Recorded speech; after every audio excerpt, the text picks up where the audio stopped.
मेरा सभी छात्रों को नमस्कार। मुझे उम्मीद है कि आपने सब लोगों ने कॉपी पेन लेकर बैठे हैं। आप सभी लोग पेन कॉपी लेकर ही बैठे। अगर किसी के पास नहीं है वो पेन कॉपी लेकर आ जाए, क्योंकि पेन कॉपी लेने से आपके डायरेक्ट माइंड में अच्छे से समझ में आएगा और अच्छे से वो फीड होगा और आप स्क्रीनशॉट के चक्कर में न पड़े। ठीक है, समय लगवाते हुए क्वेश्चन को देखें। अपनी स्क्रीन पर क्वेश्चन। समांतर प्लेट संधारित्र की धारिता जब उसकी प्लेटों के बीच आंशिक रूप से परावैद्युत पदार्थ रखा हो। ध्यान से पढ़े इस क्वेश्चन को। यह क्वेश्चन सन 2013, 2015 और शायद ये 2017, 2020 में ये क्वेश्चन आया है। 2017, 2020 में ये क्वेश्चन आया है। ये क्वेश्चन बहुत इंपॉर्टेंट है आपके लिए।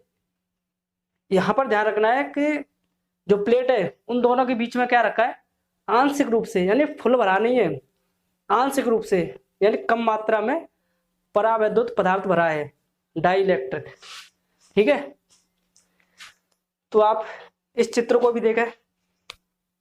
एक एक्स प्लेट है और बीच में आपको दिख रहा है जो टी दूरी दे रखी है वो है परावैद्युत, यानी आंशिक रूप से परावैद्युत भरा हुआ है।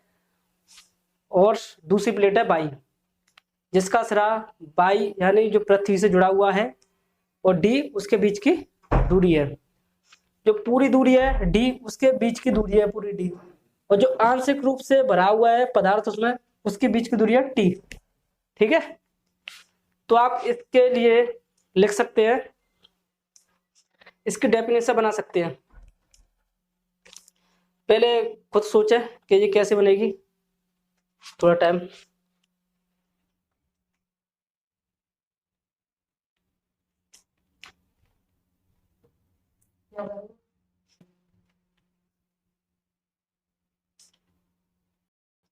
तो इसकी डेफिनेशन लिखें। माना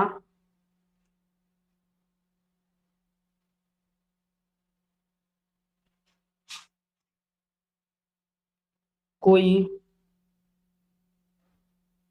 एक्स व वाई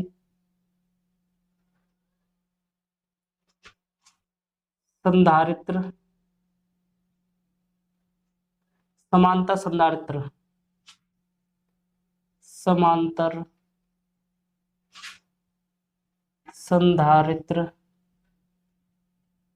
की प्लेटें हैं तथा प्रत्येक प्लेट का क्षेत्रफल ए है। जैसा आप देख पा रहे हैं, दो प्लेटें हैं और दोनों प्लेटों का क्षेत्रफल ए है तथा इनके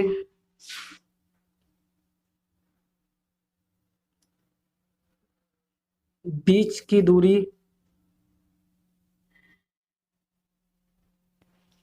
डी है।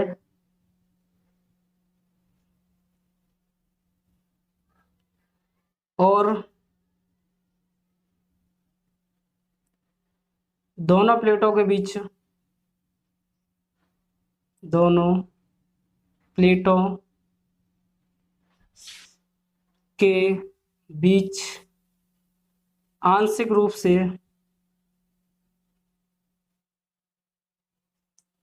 से परावैद्युत, जहां पर कुछ भी हो सकता है परावैद्युत में, कांच या रबर,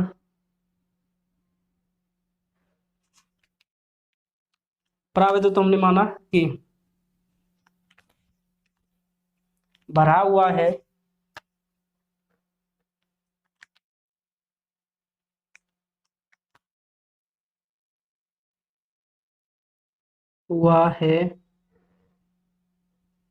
जिसकी मोटाई, जिसकी मोटाई टी है। आप देख पा रहे हैं जैसा कि, तो ये तो डेफिनेशन हम बना सकते हैं अपनी तरफ से कि माना कोई एक्स व वाई समांतर संधारित्र की दो प्लेटें हैं, यहाँ पर दो कर सकते हैं, दो प्लेटें हैं तथा प्रत्येक प्लेट का क्षेत्रफल ए है, ए एक ए से अर्थ है एरिया, तथा इनके बीच की दूरी डी है और दोनों प्लेटों के बीच आंशिक रूप से यानी कम से कम कुछ भरा हुआ है, मतलब परावैद्युत कांच या रबर, और इसे हमने Q से डिनोट किया, भरा हुआ है जिसकी मोटाई टी है। अब यहां से आप इक्वेशन बनाना शुरू करें। इक्वेशन देकर कैसे बनाएंगे,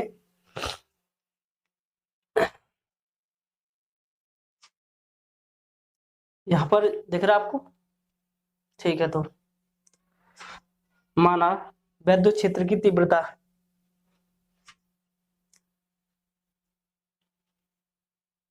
दोनों प्लेटों के बीच की दूरी डी है और यहाँ पर डी माइनस टी कर सकते हैं हम जब प्लेटों के बीच की वायु में दूरी, वो तो ठीक है, डी माइनस टी होगी। जब वायु में दूरी जो आपको डायग्राम दिख रहा है, यानी डी फुल इसकी दूरी है और टी उसकी मोटाई है, तो यानी वायु में दूरी, प्लेटों की वायु में दूरी, हाँ क्योंकि प्लेटों की वायु में दूरी के बीच वायु में दूरी की वायु में दूरी डी माइनस टी होगी, क्योंकि जो टी मोटाई की परावैद्युत पदार्थ भरा हुआ है इसलिए हमें ये घटाना पड़ेगा, ठीक है। मैं भी इसे रब करता हूं क्योंकि इक्वेशन सारे एक साथ तो नहीं जाए तो भी आ जाएंगे, ठीक है।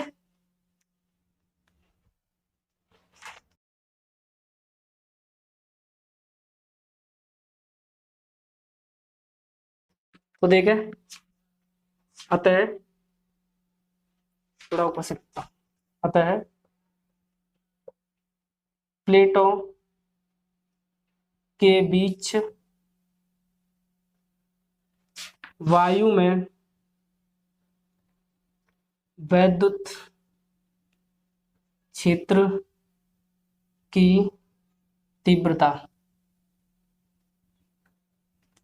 यानी वैद्युत क्षेत्र की तीव्रता हम किससे डिनोट करते हैं, ई से। तो E E not equal A epsilon zero यानी क्यू एप्सिलॉन जीरो ए, ये होता है, ठीक है। इसे हम फर्स्ट समीकरण मान लेते हैं, अगर नहीं मानना है तो कोई बात नहीं। अब ये तो वायु में होगी, ठीक है, ध्यान से देखना, वायु में। और परावैद्युत पट्टी जब जो आंशिक रूप से उसमें परावैद्युत भरा है उसके लिए परावैद्युत पट्टी के लिए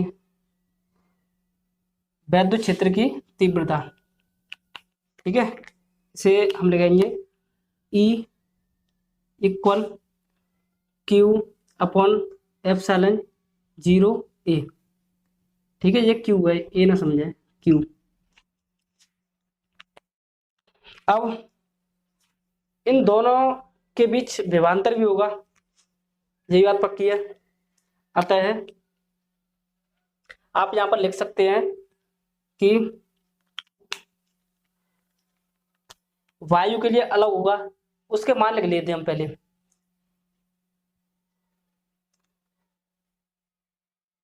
वायु के लिए ई जीरो वैद्युत क्षेत्र की तीव्रता तथा दूरी डी माइनस टी है, और परावैद्युत के लिए वही ई ठीक है, परावैद्युत के लिए ई तथा दूरी यहाँ लिख देता हूँ, ठीक है, आप इससे कंफ्यूजन ना रहे। परावैद्युत के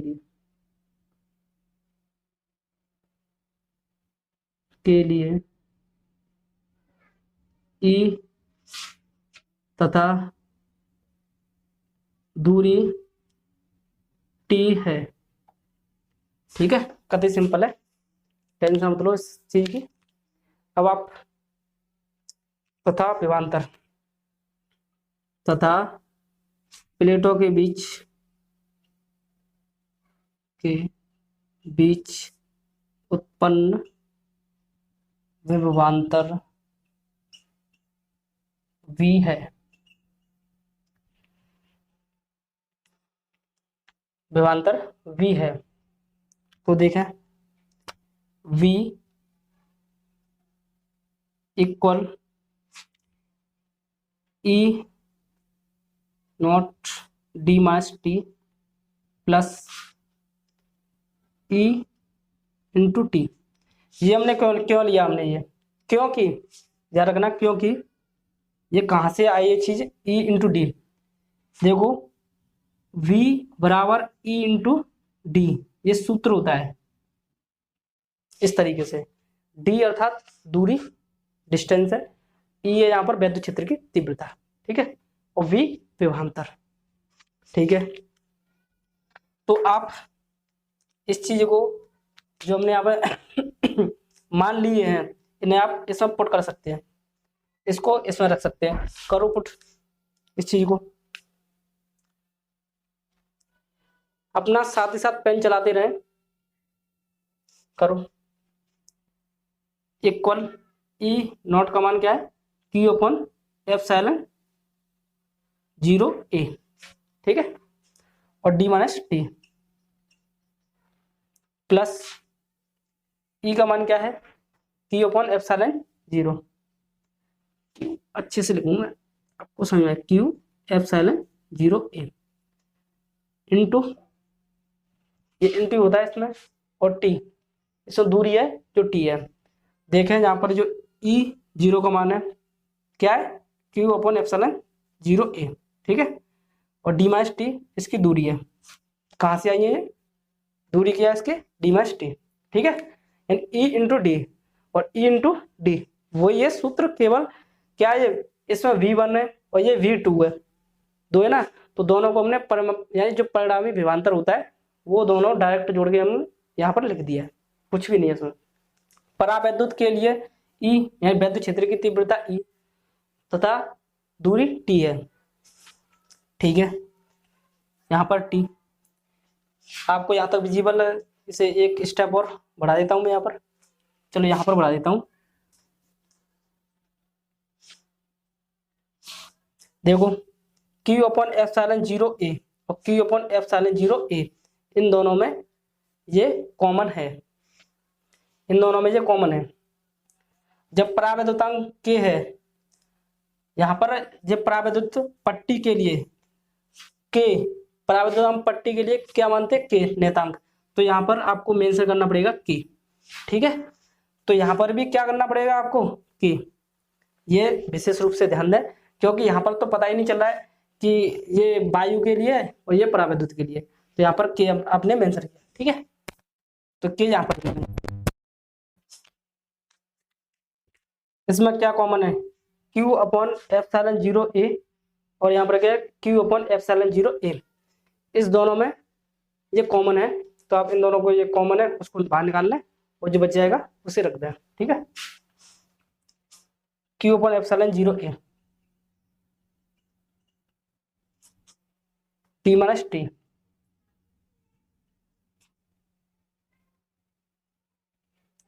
प्लस यहाँ पे देखो Q अपॉन एप्सिलॉन 0, ये बाहर निकल गया कॉमन में, बचा क्या, K, और T अपॉन K बच जाएगा, ठीक है, T upon K।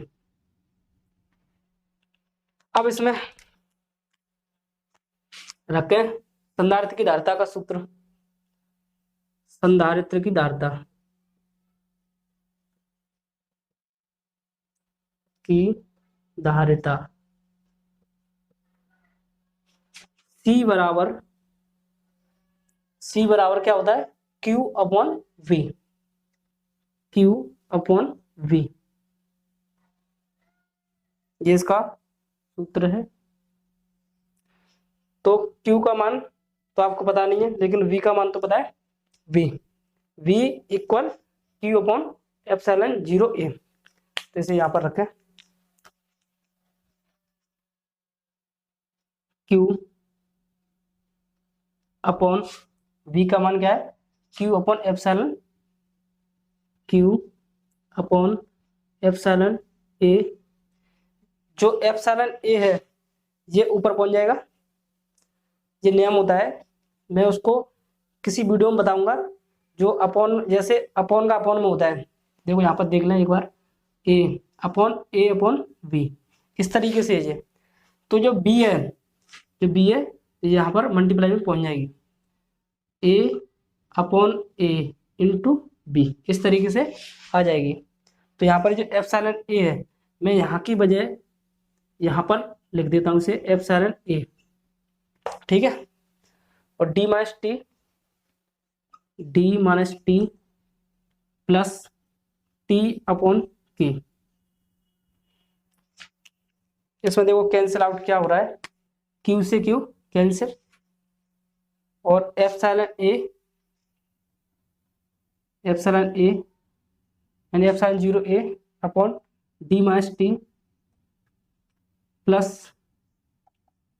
T upon K, ये बचा है, C का मान है ये। तो यहाँ पर इसे लिखें पूरा, C equal epsilon A upon D minus T plus T upon K। ये है जब आंशिक रूप से पराविद्युत पदार्थ भरा हो, ये उसके लिए ये सूत्र है। अगर इसमें जब पराविद्युत पदार्थ पूर्ण रूप से भरा हुआ हो, उसके लिए विशेष स्थितियां अलग अलग हैं, मैं 3-4 पॉइंट है, उन्हें मैं इसके बाद कराऊंगा। ये आपका क्वेश्चन तो यहाँ तक कंप्लीट है, लेकिन उसे भी जानना जरूरी है। अगर आपके एग्जाम में आंशिक रूप से ना आए, इस तरीके से आए कि अगर समांतर प्लेट संधारित्र उन दोनों प्लेटों के बीच पूर्ण रूप से यानी पूर्ण रूप से पराविद्युत पदार्थ भरा हो, तो उसके लिए सूत्र क्या हो जाएगा, यानी सूत्र क्या होगा, या व्यंजक प्राप्त कीजिए, इस तरीके से क्वेश्चन आ सकता है। ये क्वेश्चन बहुत very very important, most important question है, इसे इसकी प्रैक्टिस करें, ठीक है। ये सूत्र और इसका मात्रक लिखें, क्या होता है, फेराड, ठीक है।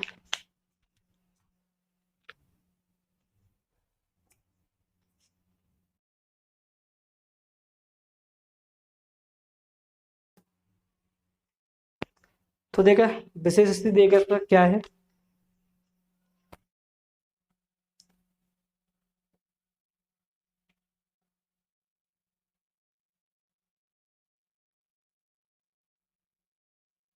स्थिति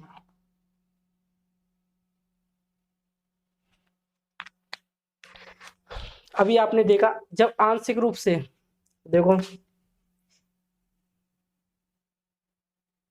फर्स्ट पॉइंट, जब आंशिक रूप से परावैद्युत पदार्थ भरा हो, ये प्लेटों के बीच की बात ही है, उन दोनों प्लेटों के बीच। तो इसका हमने अभी अभी व्यंजक प्राप्त किया, C इक्वल, बताइए, आप बताइए। अच्छा, C इक्वल क्या होता है अभी, एप्सिलॉन 0A, हाँ ठीक है, epsilon 0A upon D minus T, फिर क्या है, प्लस T अपॉन K, यही है। मैं आपकी बात सुन रहा हूं, आप अपने से दूर ना समझे मुझे, ठीक है। ये होता है, लेकिन अब सेकंड पॉइंट ये कहता है जब, देखो सेकंड पॉइंट ये कहता है जब परावैद्युत पदार्थ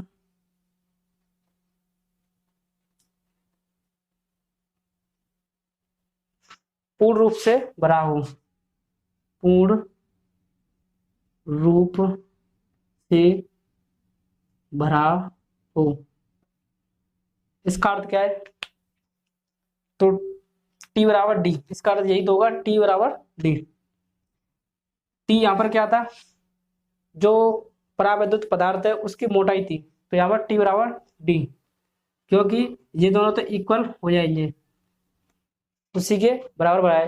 तो यहाँ पर जो टी की जगह आप डी रखेंगे, आप टी की जगह यहाँ पर डी रखें तो क्या प्राप्त होगा? इसका व्यंजक क्या प्राप्त होगा? सी इक, ब्लू से लिख देता हूँ इसे, सी इक्वल, अगर यहाँ पर टी की जगह आप डी रखते हैं तो डी प्लस का है और माइनस का, ये कट जाएंगे, तो ये हो गया जीरो। ठीक है, और यहाँ पर भी डी रखेंगे आप टी की जगह, तो डी अपॉन के, और मैंने अभी भी आपको बताया जो के है ये तो जीरो हो गया, प्लस डी अपॉन के, तो ये के ऊपर पहुंच जाएगा, तो के एप्सिलॉन जीरो ए अपॉन डी, ये इसका व्यंजक हो गया जब परावैद्युत पदार्थ पूर्ण रूप से भरा हुआ हो। इन चीजों को ध्यान रखें, पॉइंटों को ध्यान रखें, ये न्यूमेरिकल में भी आपके काम आते हैं। थर्ड पॉइंट क्या बन सकता है?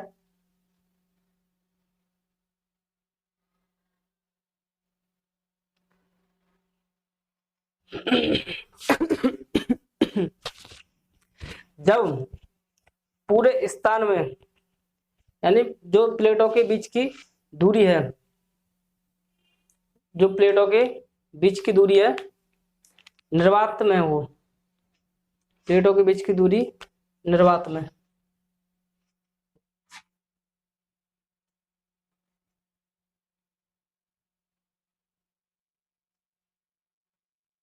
के बीच की दूरी निर्वात या वायु में हो, अर्थात इसका अर्थ ये हो गया जो दोनों प्लेटों के बीच की दूरी है उसमें ना तो आंशिक रूप से परावैद्युत पदार्थ है और ना ही पूर्ण रूप से, केवल स्पेस है, तो उसमें क्या होगा आप समझ सकते हैं, टी बराबर जीरो, क्योंकि वहां पर उसकी मात्रा कुछ भी नहीं है, तो यहाँ पर रखेंगे आप टी, टी इक्वल जीरो, क्योंकि टी का मान यहाँ पर क्या है? जीरो। तो देखें यहाँ पर जैसे रखें सी इक्वल, टी की जगह अगर आप यहाँ पर जीरो रखते हैं तो D minus zero, D minus zero, और यहाँ पर जीरो, तो के का भाग अगर आप जीरो में देंगे तो जीरो प्राप्त होने वाला है, तो जीरो ये तो कैंसिल हो जाएगा, इसकी तो हमें कोई जरूरत नहीं पड़ेगी। ठीक है, तो जैसे डी माइनस जीरो बचा के एप्सिलॉन जीरो ए अपॉन डी माइनस जीरो, तो बचेगा क्या? डी। अगर आप यहाँ पर टी की जगह जीरो रखते हैं तो भी जीरो ही प्राप्त होगा, तो यहाँ पर लिखने का कोई फायदा ही नहीं है, तो एफ सी बराबर एप्सिलॉन जीरो अपॉन डी, ये इसका व्यंजक है। ठीक है, ये तो 3 पॉइंट आपके।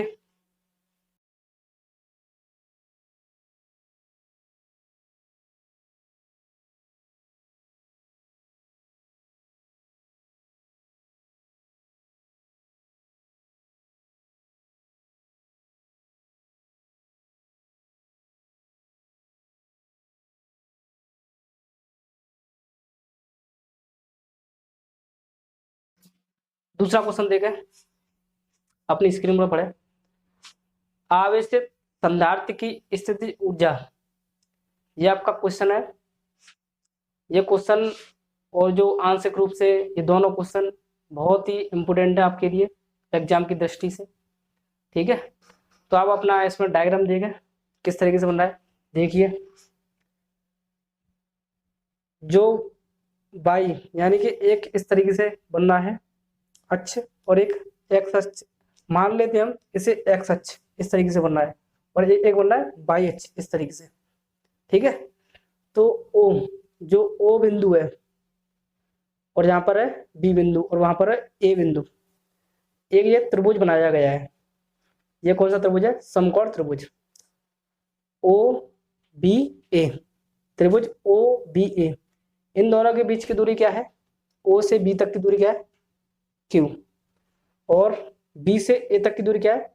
1/क्यू, ठीक है। इन दोनों के बीच की दूरी है ये। तो आप इसे डिस्क्राइब करें किस तरीके से देगा। माना, चित्र को ध्यान से देगा। माना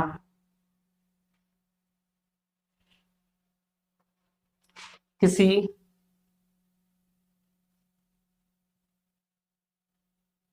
संधारित्र की धारिता सी फैरड है, सी फैरड है। और क्या दिया उसमें? तथा उसे क्यू आवेश देने पर, तथा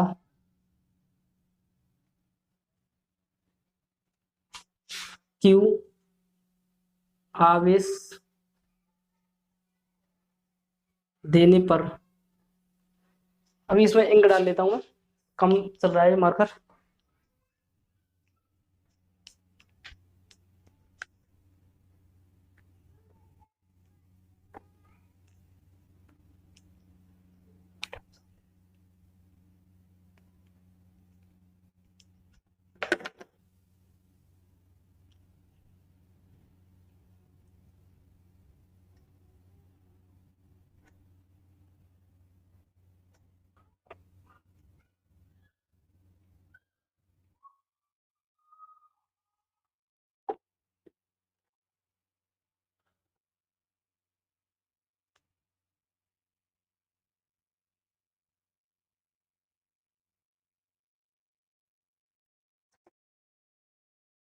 क्यू आवेश देने पर, ठीक है, अच्छे से लिख दो उसे। क्यू आवेश देने पर प्लेटों के बीच विभवांतर, प्लेटों के बीच विभवांतर वी है। तो त्रिभुज ओ बी ए में क्या होगा देखिए। 1/2 त्रिभुज का क्षेत्रफल का सूत्र क्या होता है? त्रिभुज के क्षेत्रफल का सूत्र से आप इस तरीके से लिख सकते हैं, त्रिभुज ओ बी ए के क्षेत्रफल से बराबर 1/2 into O O B into B A into O B into B A, ठीक है। इन दोनों की आप वैल्यू पुट करें, इन दोनों की वैल्यू आपको दिख रही है। ओ से बी तक की दूरी क्या है? क्यू। और बी से ए तक की दूरी क्या है? 1/क्यू। तो यहाँ पर रखें 1/2 इंटू क्यू इंटू 1/क्यू, यही है ना। तो आपको पता है इसकी जो v है इसका भी सूत्र आप लिख सकते हैं, v बराबर Q/C, यही होगा ना, v = Q/C। तो या फिर इस तरीके से भी कर सकते हैं, या Q = V/C, ये भी हो सकता है। तो देखें 1/2 इंटू क्यू।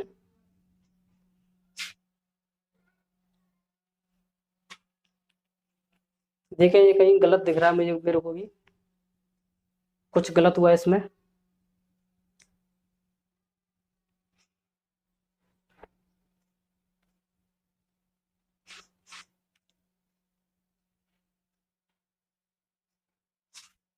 एरर है इसमें कुछ।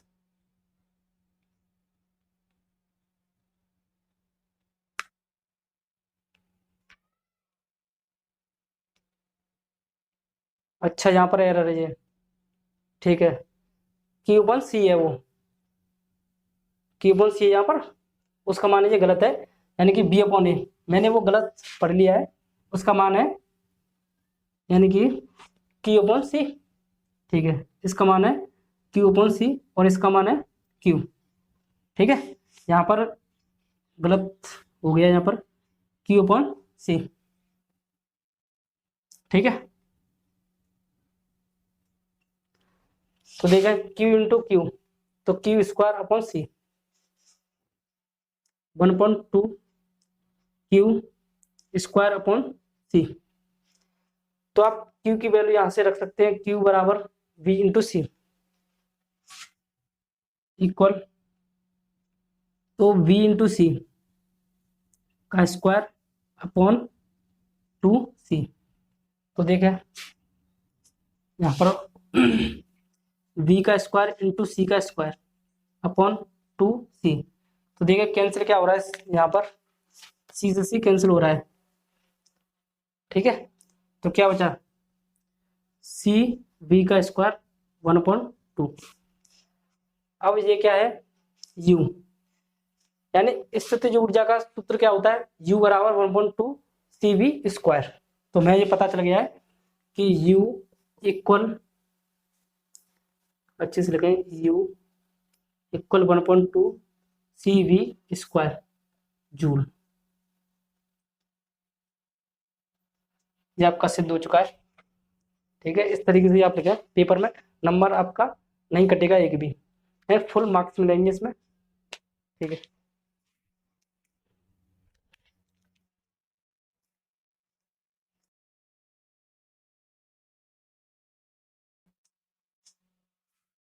देखो ये तो समझ में आ चुका है आपके, ये ओ बी का मान है, ये क्यू, ये अपॉन में मत समझना आप सभी लोग, तो यहाँ पर ये समझाने के लिए केवल। और बी ए, यानी बी से ए, यानी बी ए तक की दूरी क्या है, Q/C, ठीक है। ये इस तरीके से सिद्ध करके कैलकुलेशन करनी है आपको, केवल कुछ भी नहीं है इसमें, ठीक है। तो मैं इसे रब कर देता हूँ।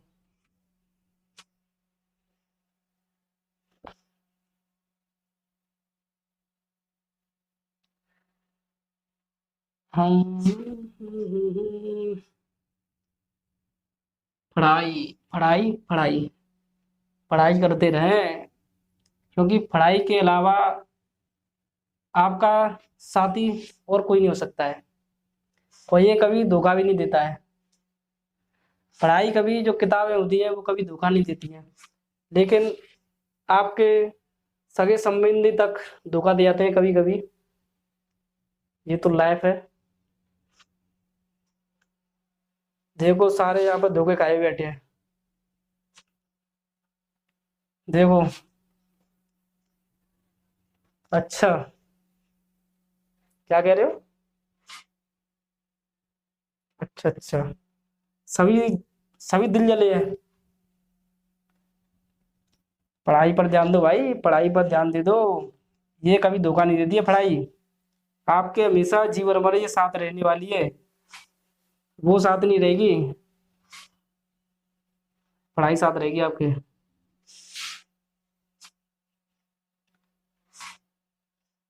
अगला क्वेश्चन देखें, आवेशित समांतर पट्टिका या पट संधारित्र की प्लेटों के बीच वैद्युत क्षेत्र में ऊर्जा घनत्व, ये भी वेरी इंपोर्टेंट क्वेश्चन है।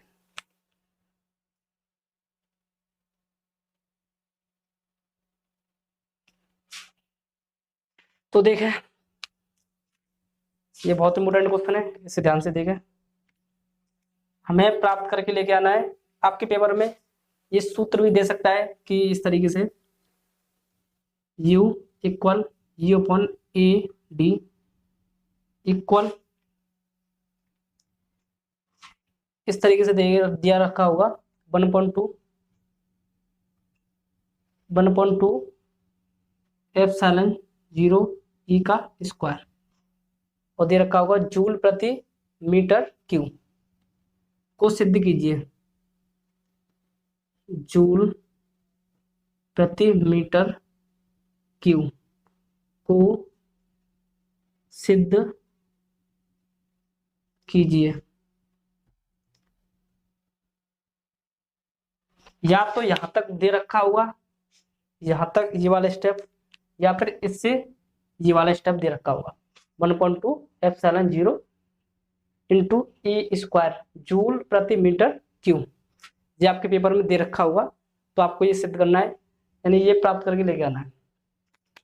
तो कुछ चीजें होती हैं जो फिजिक्स पूरी टिकी हुई है, जैसे हमने अभी पढ़ा किस किस का मान चाहिए हमें। यू का मान अगर आप पता है 1.2 CV स्क्वायर, अगर आपको पता है यू का मान, यू यानी स्थिति ऊर्जा होती है संधारित्र की धारिता 1.2 CV स्क्वायर हो तो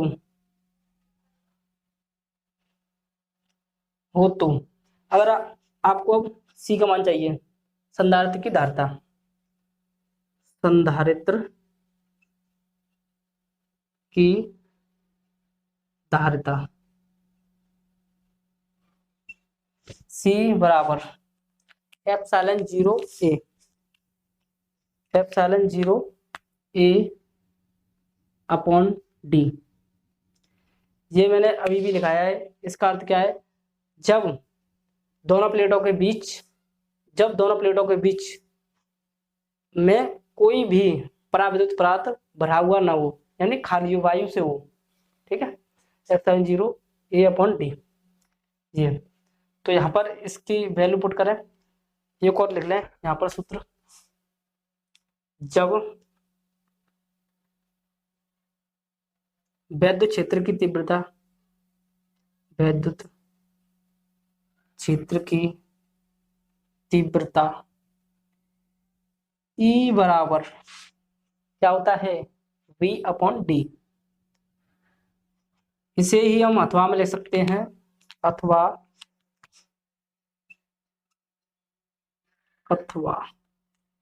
V क्रॉस मल्टीप्लाई करेंगे तो E इंटू डी, ठीक है, वही आ गई विद्युत क्षेत्र की तीव्रता इंटू डिस्टेंस। इससे पहले ये भी हमने सॉल्व किया है, तो देखें तो U इक्वल 1.2, C का मान आप यहाँ पर रखें epsilon 0 A upon D into V square, V का मान क्या रखा है E इंटू डी, तो E का स्क्वायर और D का स्क्वायर करेंगे 1.2, इसे आगे सॉल्व करें इस तरीके से,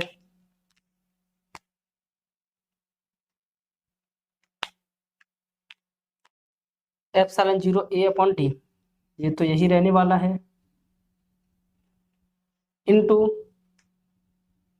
E का स्क्वायर इंटू डी का स्क्वायर, ठीक है। इसमें क्या कैंसिल हो रहा है बताइए, डी से डी कैंसिल, तो इससे ये वाला कैंसिल, बचा गया यहाँ पर डी।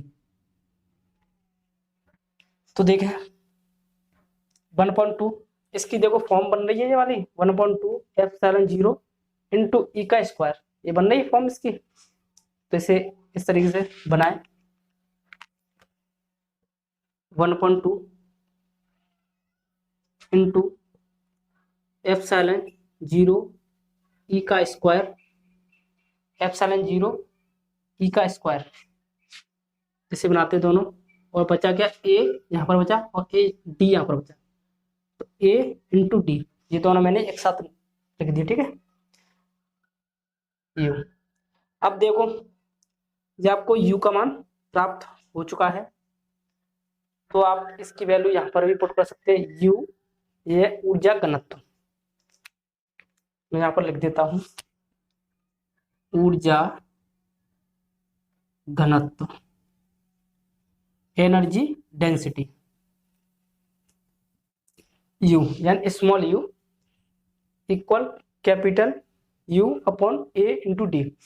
यहाँ पर इस वैल्यू को रखें, अगर आप यहाँ पर इस वैल्यू को रखते हैं, यू की वैल्यू को रखते हैं, तो क्या प्राप्त होगा, you equal 1.2 epsilon 0 E square into A D, और अपोन में भी क्या है, ए डी। तो यहाँ पर भी क्या कैंसिल हो रहा है, अब आपको दिख रहा है, हमने ये इसकी वैल्यू रखी है, केवल इसकी वैल्यू इसमें रखी है यू में। ठीक है, आप इसे फर्स्ट समीकरण मानकर भी इस वैल्यू यहाँ पर पुट कर सकते हैं, कोई दिक्कत नहीं है। तो ए से ए डी कैंसिल, बचा क्या, यू इक्वल 1.2 एप्सिलॉन 0 ई का स्क्वायर जूल प्रति मीटर क्यू, जूल प्रति मीटर क्यू। ये आपका सिद्ध हो चुका है। देखो कितना सिंपल है, पेपर में सवाल आए, केवल आपको प्रैक्टिस, ओनली प्रैक्टिस करनी है। ठीक है, कैलकुलेशन में कोई दिक्कत तो नहीं है। सी बराबर एप्सिलॉन 0 ए अपॉन टी, ये याद करने पड़ेंगे सूत्र, आपको प्रैक्टिस करनी होगी। वैद्युत क्षेत्र की तीव्रता ई बराबर वी अपॉन डी, हम इन्हीं को थोड़ा घुमा फिरा कर लिख देते हैं। देखो पहले लिखा था हमने v equal E into D, तो कहाँ से प्राप्त हुआ था, यहीं से प्राप्त हुआ था। जरूरत के हिसाब से हम सूत्रों को लिखते हैं। तो देखें u का u बराबर 1.2 CV स्क्वायर, जहां तक है आपके पेपर में ये सिद्ध करने के लिए दिया रखा होगा कि 1.2 एप्सिलॉन 0 ई का स्क्वायर जूल प्रति मीटर क्यू को सिद्ध कीजिए, इस तरीके से। ठीक है, देखें